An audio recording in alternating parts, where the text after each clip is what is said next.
Alrighty, traders, this is Blake Morrow, and you are listening to the Daily Roundup webinar. I think I actually started a wee bit early, which usually I don't. Today's ahead, obviously we have the FOMC coming up, and it's going to be, I don't anticipate it being a huge mover.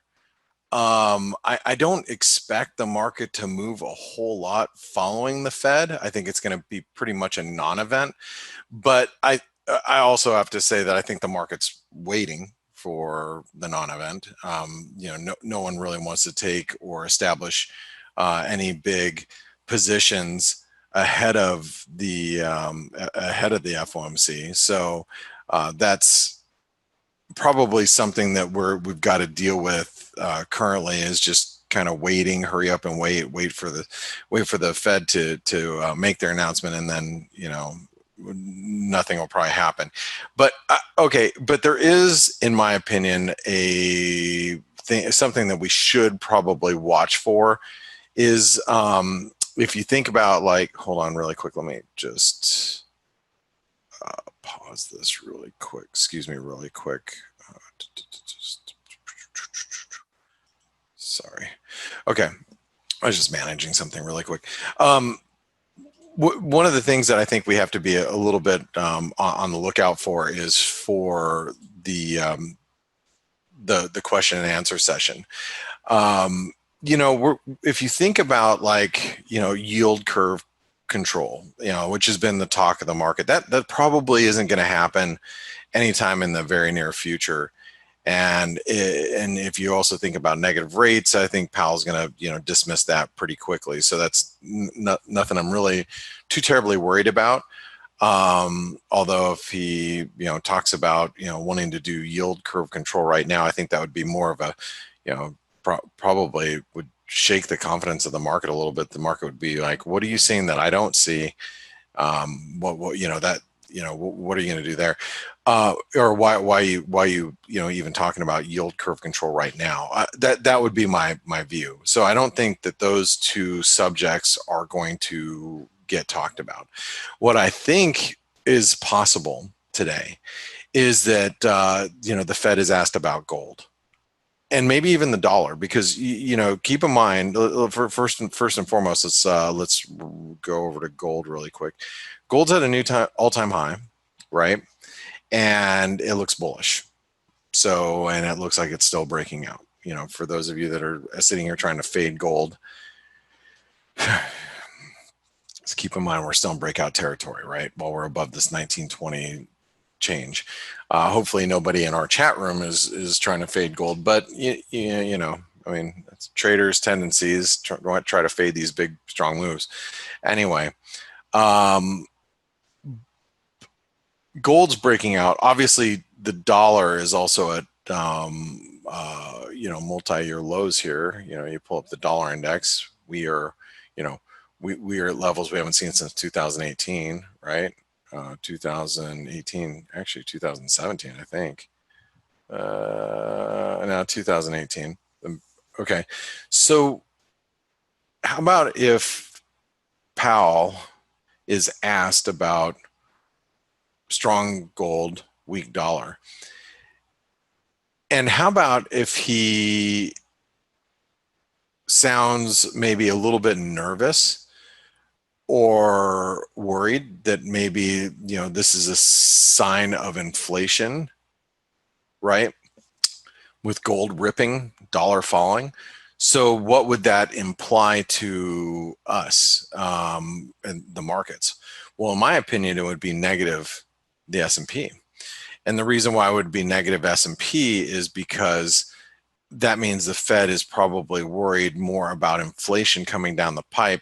And if that's the case, then we have to realize that easy monetary policy is not going to be with us too much longer. Or, there's a limited scope of it. It's not easy money forever, right? If the Fed goes, if Powell says, maybe this is a sign of, the market is sensing some sort of inflation, and even though in our preliminary analysis we're not seeing any signs of inflation, but the market is starting to see that. If he says something like that, stocks are probably going to come under pressure as a result, okay? Because that means he's well aware that he needs to start paying closer attention to inflation. And if that is the case, easy money policies will disappear, because a lot of people have criticized the Fed for being too easy for too long, and reactive, not proactive. So think about that.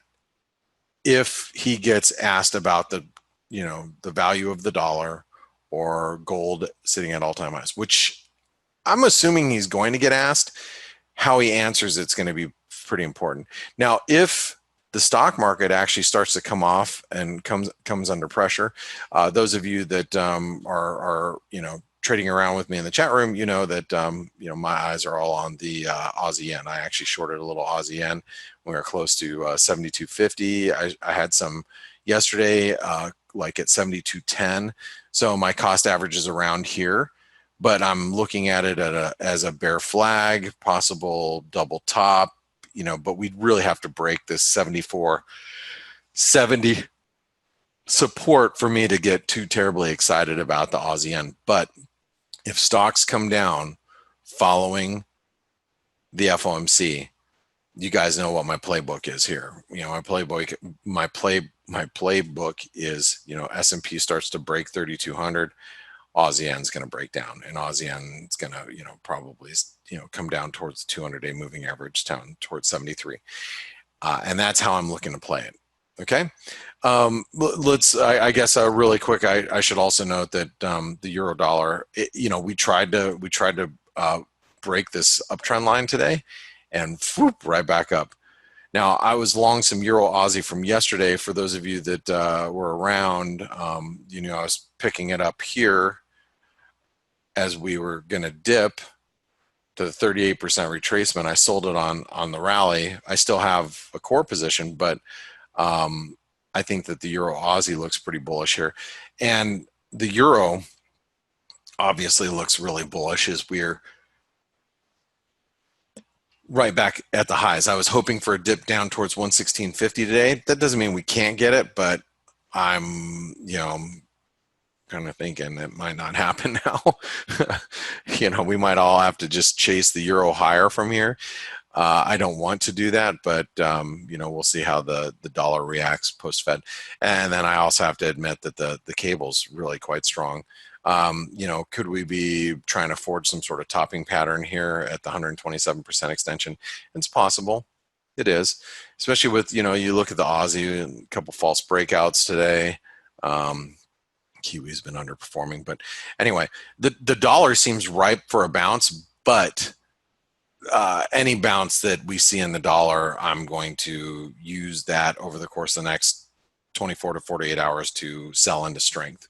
That's going to be my plan. I don't think there's going to be anything out there today that really changes the outlook of the dollar for me moving forward.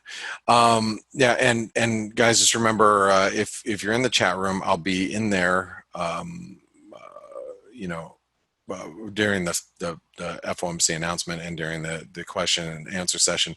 For those of you that are listening to this after the fact, that means you haven't tried out ForexAnalytix, so make sure you do so. When you do that, make sure you download the mobile app and jump in the chat room with us. Guys, thank you for those of you that are listening in live right now. There's a bunch of you, and thank you for listening in and supporting ForexAnalytix and our team. So you guys have a great one, and let me just make sure. Yuri said, "Good day, Blake. Could you review New Zealand Canadian, please?" Yeah, I'll look at it really quick, Yuri. I haven't looked at it in a while, but that's probably why, because we're just sitting right on this really, this is a 50% retracement of this entire move. Also, this trend line, I would say while we're below 89.60, you got to be a little careful being on the long side. That's only 60 pips above where we're at. But I think if we get above 90 cents, whew, that should be a big move, right? That's what I would think. Anyway, all right, guys, have a great one. Oh, and by the way, just relative strength is divergent too. You can see how we did new highs here. Sorry, new highs in price, and then relative strength didn't. So that, I mean, that's suggesting that we should come down. We should, but I wouldn't be super excited about that until, you know, post FOMC maybe. All right, guys, have a great one. I'll see you in the chat rooms. Thanks, everybody.